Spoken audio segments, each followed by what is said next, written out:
Yan guys, magandang umaga sa inyong lahat mga kabiyahe. Right?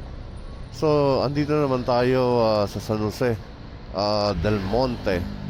At dito tayo dadaan, no? Papuntang Norzagaray. Diretso lang tayo. Tapos tayo magkikirino. Norzagaray ang biyahe natin today. Yan ang ating ganap. And of course, tayo ay pupunta saan? Tanungin niyo ako, Daddy, sana naman ang ganap mo? Sana naman ang biyahe mo? Pakilagay dyan sa comment section. Tayo ay pupunta sa Bacas River. Yan ang ating ganap ngayong araw, no? Yan ang ating biyahe. So, dito lang tayo nag-umpisa na, no? Mga kabiyahe. Hindi na tayo, kasi dumaan tayo ng Marilao, no? Yung papuntang Divine Mercy. No, doon tayo dumaan as usual. Kaya hindi ko na tinake yung video. And although talagang kahit maaga tayo umalis ngayon ay matraffic dahil inabutan tayo ng pasok ng mga eskwela, no? Kaya hindi na rin ako talaga nag-video. Pero as I've mentioned, nandito na naman na tayo ngayon sa San Jose del Monte. Approaching tayo ng Luzon, no? At tayo dire-diretso lang naman. And then of course, let me just give you an update later on kapag lumalapit na tayo ng lumalapit. Alright? Ayun na mga kabiyahe, kakaliwa na tayo rito pag nakita nyo yung simbahan ng St. Joseph. Kakaliwa na tayo. Ayan, natabunan na anuhan lang tayo ng jeep, no? Pero ayan yung simbahan, St. Joseph Church. Tapos sabay kanan dito sa JP Rizal. Ayan, no? Tapos kailangan ko ba mag-explain? Hindi na. Ayan, no? Turn left daw tayo dito sa San Jose. Ayan, JP Rizal kasi yung diretso. Tapos ito San Jose. Alright. Ayun, mga kabiyahe, na dito na tayo sa City Hall ng San Jose. Napakaganda. City Government of San Jose, Bulacan, no? Napakaganda. Napakaganda ng City Hall. Morning. No? Talagang ganda. Napakaganda. Ayun na mga kabiyahe, kakaliwa na tayo rito pag nakita nyo yung simbahan ng St. Joseph. Kakaliwa na tayo. Ayan, natabunan na anuhan lang tayo ng jeep, no? Pero ayan yung simbahan, St. Joseph Church. Tapos sabay kanan dito sa JP Rizal. Ayan, no? Tapos kailangan ko ba mag-explain? Hindi na. Ayan, no? Turn left daw tayo dito sa San Jose. Ayan, JP Rizal kasi yung diretso. Tapos ito San Jose. Alright. Ayan, kaliwa na tayo dito. Ayan, Bacas River Tourist Area. Kitang kita naman dun sa kanan, dito yung Bacas River Tourist Area.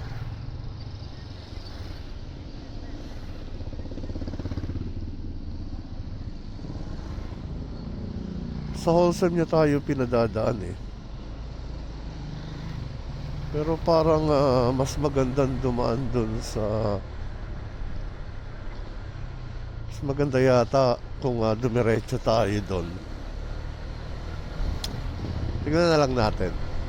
Pwede naman natin hindi sundin tong seaways. Mas maganda yata kung dadaan tayo dun sa Sabungan. So update ko na lang kayo mamaya mga kabiyahe. At gahanap na rin tayo ng makakainan muna. Ayun guys, nakaano na tayo. Tama tong tinumbok natin na to. tama to. Ito yung nakikita rin natin na ano, rough road na konti lang naman daw yata to. Destiny for your campsite. Konti lang naman tong rough road na to. Kasarap talaga yung road.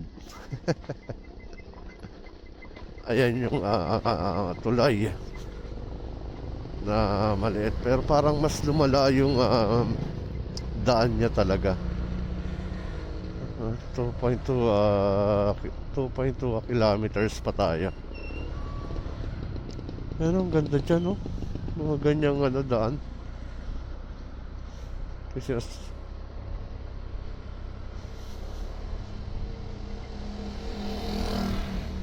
ganda na rito, mga kabiyahe. Gusto ko yung mga ganyang tanawin talaga. Huh? Gusto ko yung ganyang tanawin.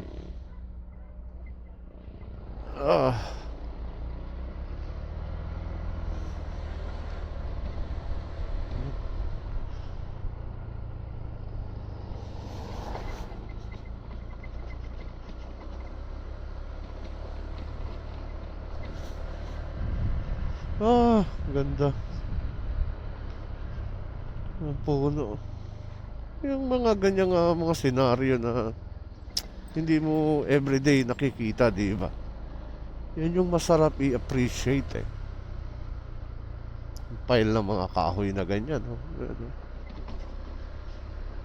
Sarap, sarap.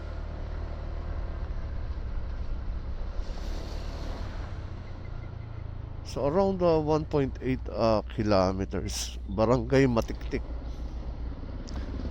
Ayan, may pa lang limestone pa. Hindi lang nga masyadong maganda na yung daan dito sa lugar na to. Pero yung nakita natin, di ba, kapag peak season ng summer, talagang matindi ang traffic dito. Dahil nga nagpapatong-patong yung mga sasakyan.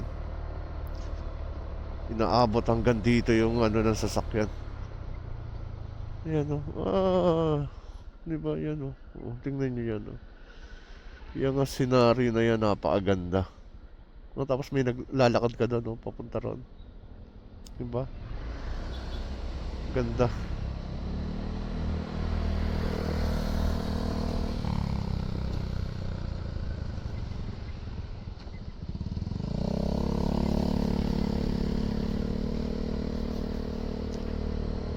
No overtaking. Ito mga private land na yan.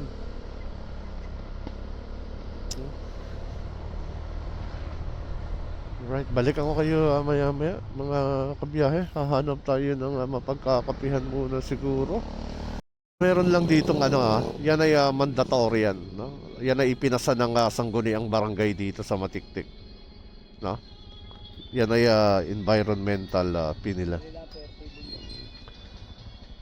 Ayan, di ba? Sabi lang, ask for official receipt. 20-20. Ay, ayan sila kuya, so si ate. Ito yung papuntang Bacas River. Sila yung tatao rito, no? Sila yung namamahala. Just to make sure na safe din tayo lahat at tama yung pupuntahan natin. Alright?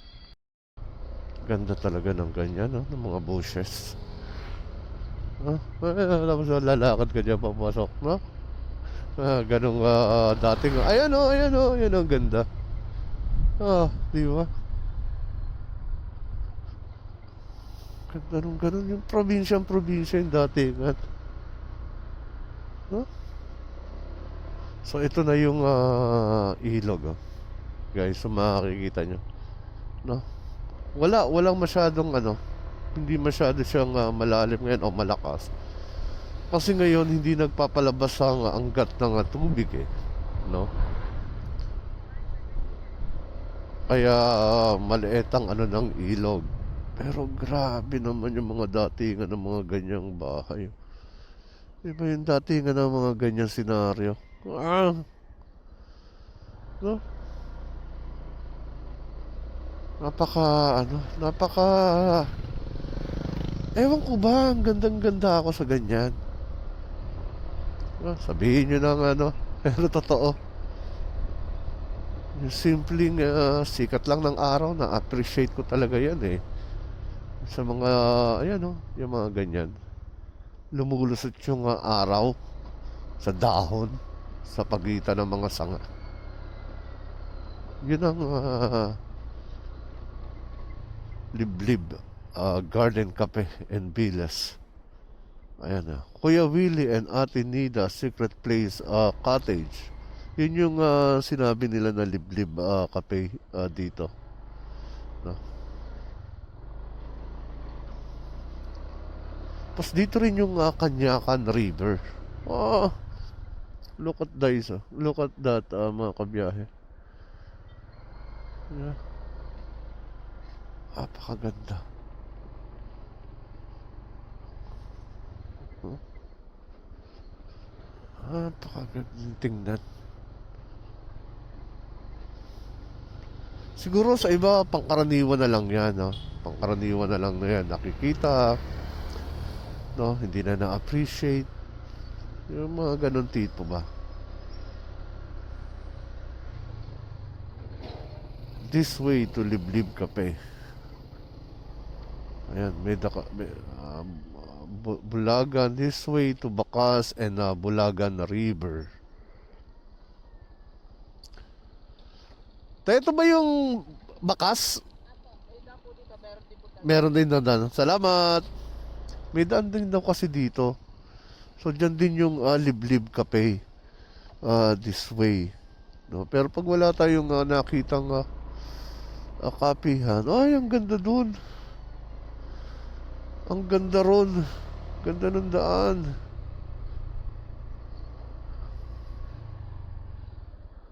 Parang gusto ko dun. Parang gusto ko dun dumaan. So dito tayo inaano eh. Parang maganda dun dumaan.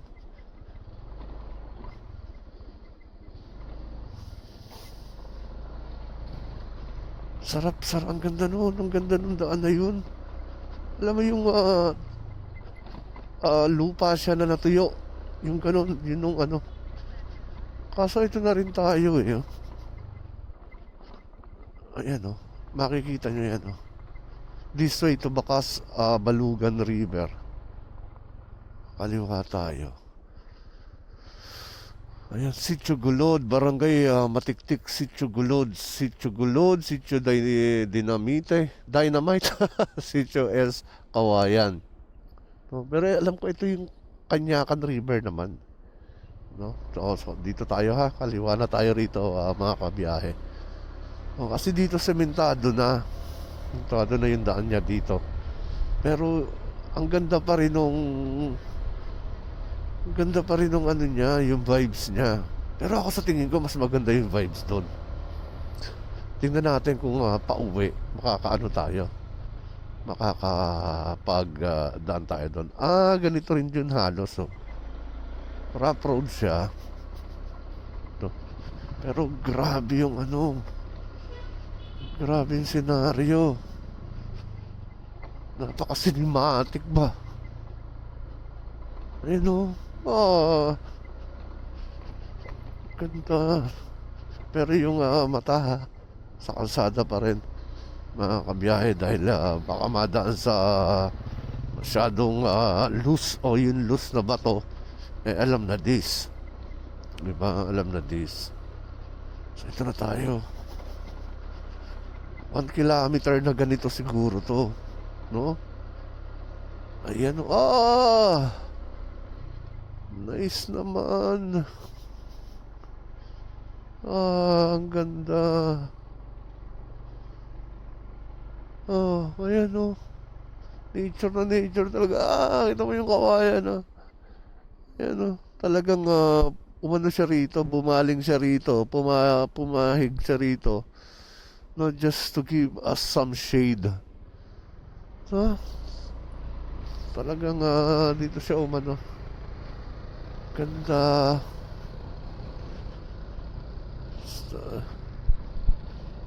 Ayan o.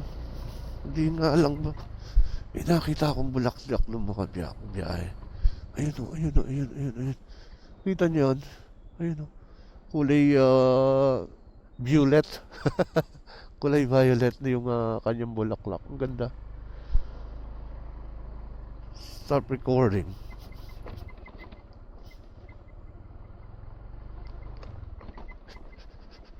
Ayan, ganda. So, okay lang pala nung dito tayo dumaan. Dahil most probably ganun din naman yung makikita natin doon. Ganito rin. Ang ganda.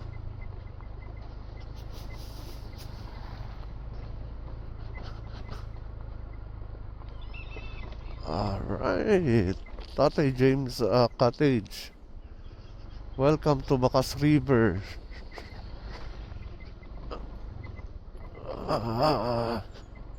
Talaga lang rough road. Ayan. Ito na kasi yung pangalan niya ngayon. Hideaway Campsite. Yan na yung pangalan niya ngayon. Hideaway Campsite. So, ito na yung Bacas River. Pero tingnan muna natin dun sa bandang unahan. Kung ano pang meron doon bago tayo pumasok sa hideaway campsite na yan sinasabi.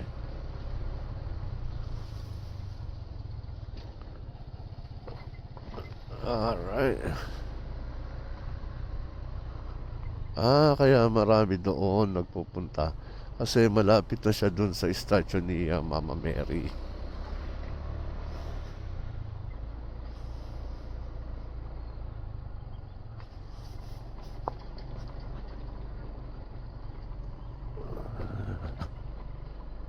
Tapos, ito naman yung Kanyakan. Dito pala yung Kanyakan River. So, diretso yung ayan I love Kanyakan. Yan yung Kanyakan River. Bulagan River. Right, pero hindi muna tayo dyan sa Kanyakan. Babalik tayo dun sa Bacas River. Pero most probably baka hindi rin tayo maligo na dahil maano wala, mababaw ang ilog.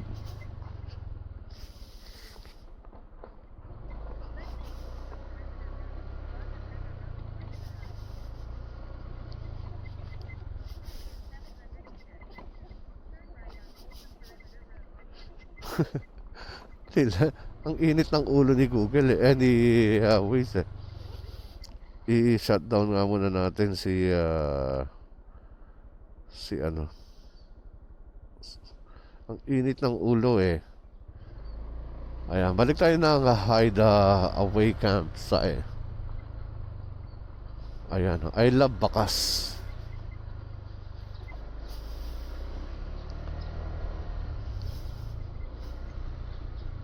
So, ayan, bumalik lang tayo mga kabiyahe. Ayan.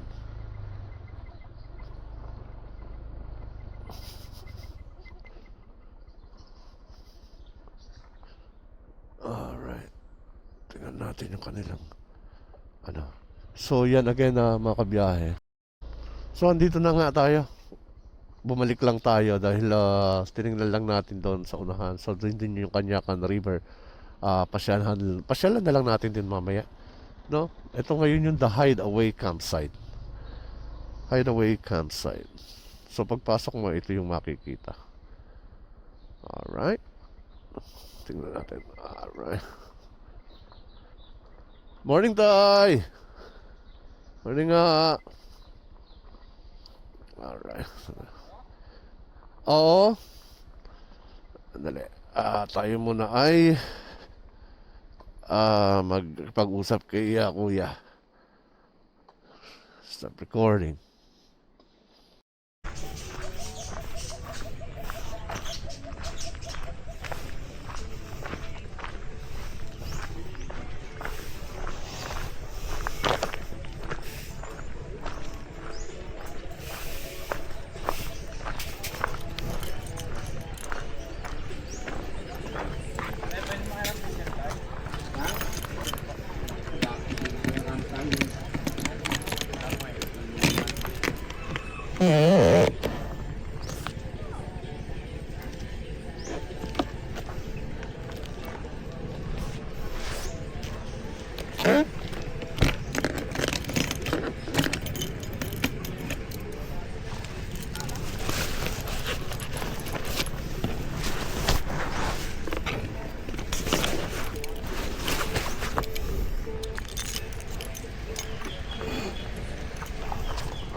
Ayun, guys, una pakita ko muna sa inyo yung ano rito. Yung mga paalala nila, kung magkano yung total expenses pag nandito ka. No, sa Hideaway campsite. So may paalala, siguro din kumpleto ang life vest and wristband. Ito yon. Bago umalis, isoli kung kumpleto ang mga ginamit bago umuwi. Loss ng life vest, mga kabiyahe, is 300 pesos. Loss wristband is 20 pesos. Overnight nila rito, gusto mo mag-camping, mag-overnight dito. Between 4 p.m. to 10 a.m. 200 pesos per head. Day tour is 70 pesos per head. Start from 10 a.m. to 4 p.m. Pero tulad naman natin, maaga tayo. So, no problem din naman sa kanila. No? At ayun, tayo pinakape nila ate. No? Medyo busy na lang sila kanina. Kaya bumalik na sila sa mga trabaho nila. Right? So, yeah.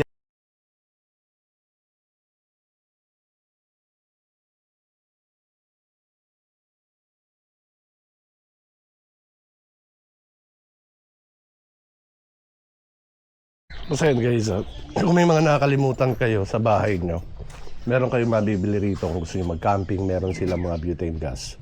No, merong portable na kalan, no, para sa butane. Goggles, kutsilyo, and such. May mga underwear na rin dito, may mga tsinelas na rin. No, may pitchel din, no? Just in case na wala kayong dalang pitchel, may mabibili kayo rito. Kasi ito yung mga pinggan-pinggan, mga panluto. No, para nag-camping na wala kang dala, dito ka na bumili kung kailangan mo. Right? Tapos meron din silang wifi dito, mga kabiyahe na 100 pesos unlimited na yon. No? Such. Tindahan, may mga candy, meron ding mga noodles, no? And such. Tapos dito sa kabila, dun sa kung saan tayo nagbayad kanina, mga kabiyahe, meron ditong snack bar. No? Meron silang snack bar dito. Nagutom ka, at kailangan mong mag-gana, yan si ate. Yung tumulong sa atin kanina. Ayan, tapos nagpapaluto ng pansit canton. Pwede, Graham bar. May mga meal rice sila rito na, which is very affordable naman yung price, no? Ayan, kayo na mamili. Hot drinks, meron din sila. Soft drinks and such, no? At gusto mo wala kang dalang Red Horse, meron din sila rito Red Horse. Saka Alfonso 1, no? Snack bar talaga to. Alright?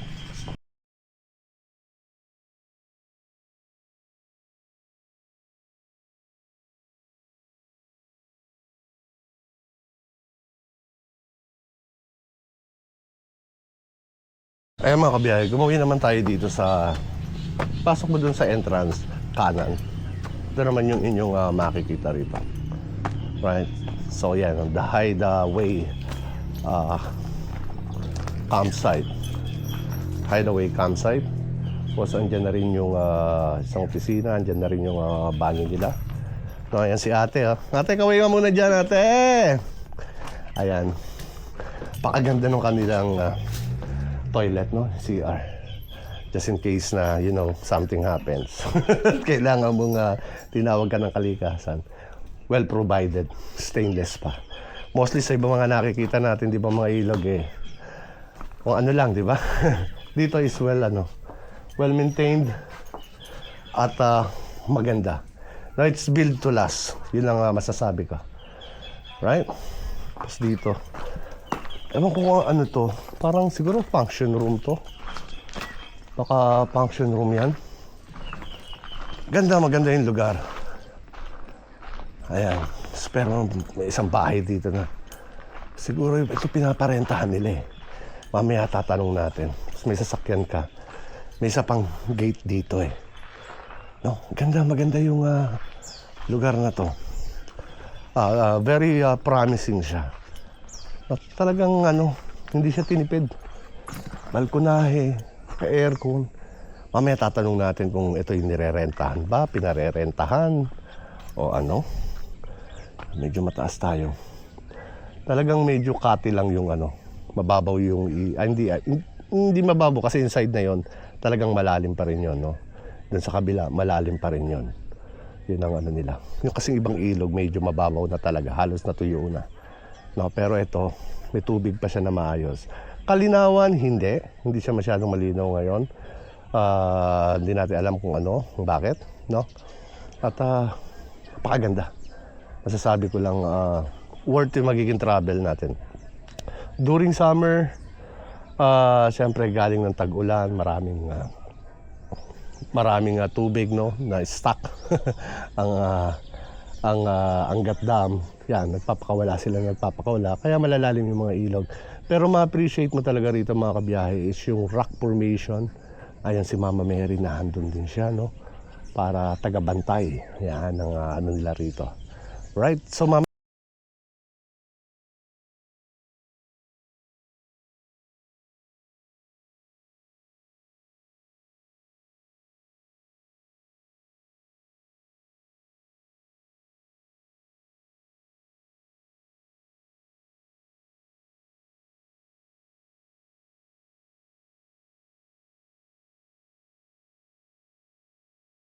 ito mga kabiyahe. Ito pa isa, no?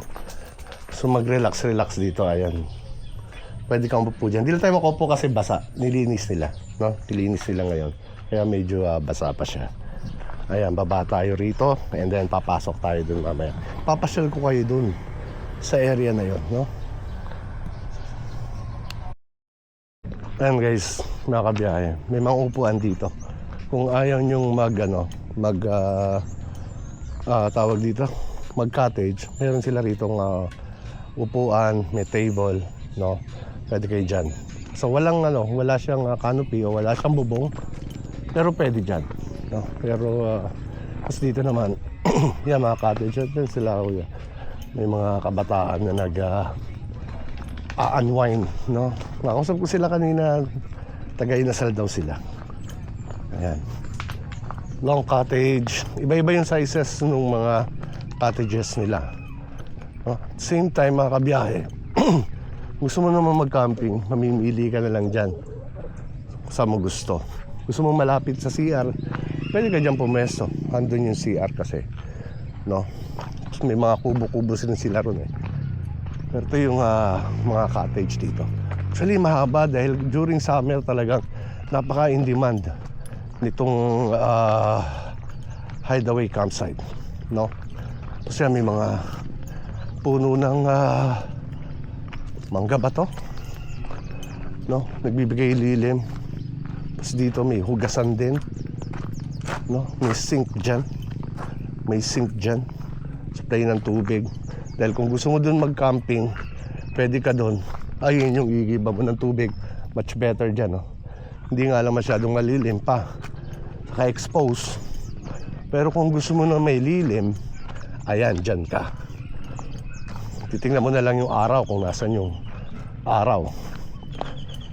Ayan, di ba? Paka ganda niya. Ganda siya.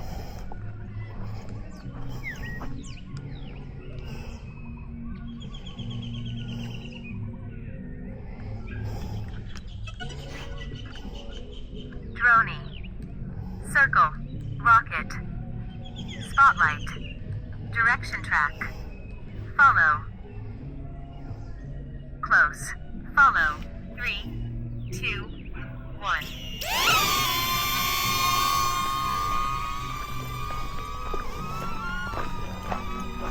Ayan. Yan yung kabuuan na mga kabiyahe. Pwede ka dyan na mag-camping dyan sa area na yan. At maganda na siya. Right?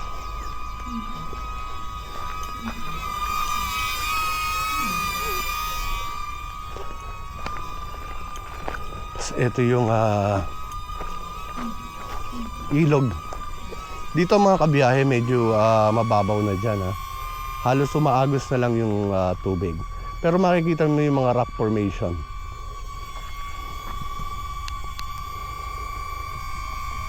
Stop recording.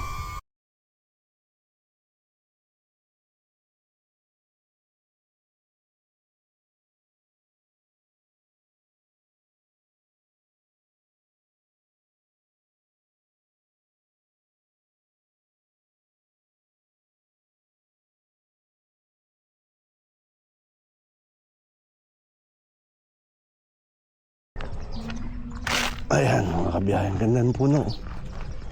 Ganda ng lilim niya.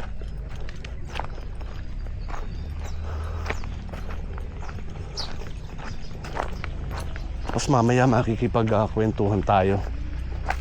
Mabato lang ha, mga kabiyahe. Siyempre ilog to. Ilog. So, ganyan talaga ang ilog. Mabato. Stop recording.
Nagtatabas na sila doon ng damo, no?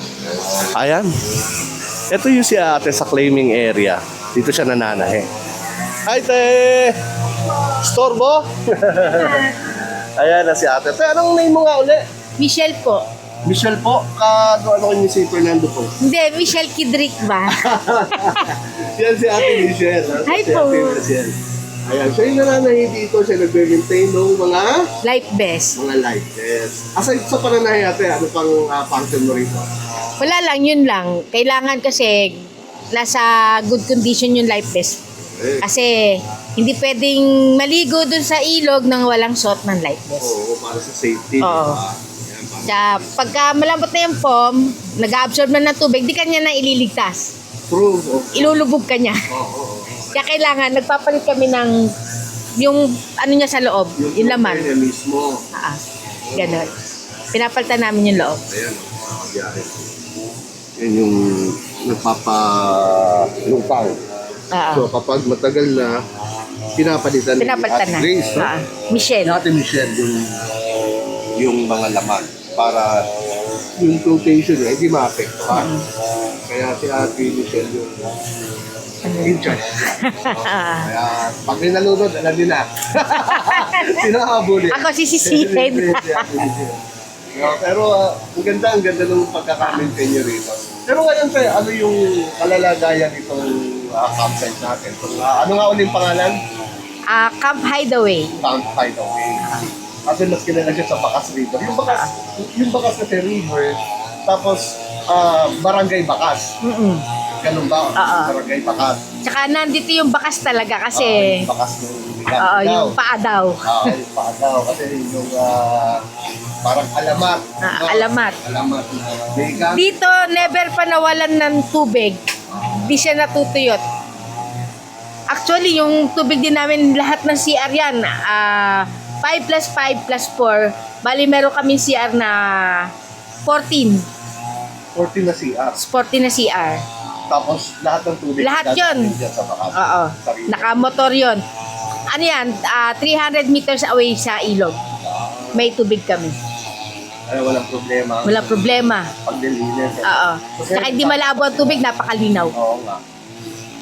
Ngayon nagtatabasa sila ng damo para sa maintenance naman. Kaya Ate Michelle, meron doon parang mansion, White House. White House yung tawag niya. Ano yung for rent ba yan? Hindi. Hindi. Bahay yan ng anak na may-ari. Ganun. Ah. Kasi baka kung pinaparenta. Operated siya, kaya rest muna siya. So dito siya nag-ano. Oo, nagpapahinga. Ayun. Yan si ate. Ano pangalan ni ate? Siya si Jocelyn. Si Jocelyn. Yan, si ate Jocelyn. Siya in charge sa snack bar. Habang nagpapahinga yun sa register, yung anak, siya muna ang in charge. Kaya pala. At tayo napakapi tayo rito nila ate ng libre libre. At syempre tayo libre tayo ng kape. Ayan. Ate Michelle, maraming Salamat din. sa pakikipagkwentuhan. Punta sila dito. Mura lang entrance. Oo. May free life vest. Ayan.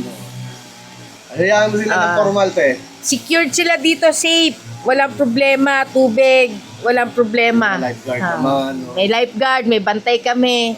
Ang barangay, always nandito, nagche-check palagi. Walang problema, walang gulo. Smooth. Kaya talagang maano ka rito, mag-enjoy ka na, tapos at the same time, yung safety mo ay garantisado nila. No? Dahil una, fence yung nakasecure yung lugar, tapos may mga tao talaga silang tumitingin, no? Nung kalalagayan ng mga tao nag-swimming, kasi hindi maiwasan dito, talaga may nagiinom. Oo, pero pagdating ng gabi, bawal na. Ayan, bawal na. Bawal na. Hindi na talaga kami magpaligo. Pwede sila nagka-camping na lang dyan, nagbo-bonfire. Pwede, may nagto 2 days and 1 night dito. Pero camping. ligo, wala na. Wala na, pag gabi, bawal na. Ayun, Ate Michelle, maraming salamat sa iyo. Salamat din. Maraming salamat sa pagpapakape. Balik sa bagay. Ayan. Of course, biyahe ni Dad, si Ate Michelle, nag-follow agad sa atin sa Facebook natin. Hopefully, sa YouTube din natin mag-follow din si Ate Michelle. Sige, Ate Michelle, salamat. Ayun guys, kasarap nilang kakwentuhan, at mababait talaga sila. Yung palang bahay na yon, mga kabiyay, yung bahay na yan ay bahay talaga ng may-ari, no? At napag-alaman din natin na yung may-ari pala ng Triple P saka may-ari nitong Hideaway campsite ay magkapatid, no? Magkapatid. I mean, yung may-ari, 2 anak, tig-isa, yung ganong tipo. So 2024 to, natayo, mga 2 years na rin, no? So very promising nitong bakas, no, ng atong the Hideaway campsite. All right, siguro dito rin tayo mag-first campsite natin, camping natin, no? So yun na mga kabiyahe, again, maraming salamat sa inyong lahat sa walang sawang suporta dito sa biyahe ni Dad. Of course, nandito tayo ngayon sa Bakas River Hideaway campsite sa North Zagaray. And I hope to see you everyone on the comment section. And before I end this live stream, let me just say a blessed day. Maraming salamat sa ating mga subscribers, sa ating mga members, sa tropa mo to, Kapti, ang TV ko, Parts Mix Vlog. Maraming salamat sa inyo mga brothers. Alright, there you go. Sa lahat ng mga sumusuporta sa biyahe ni Dad, maraming salamat. And always have a great one. Bye now.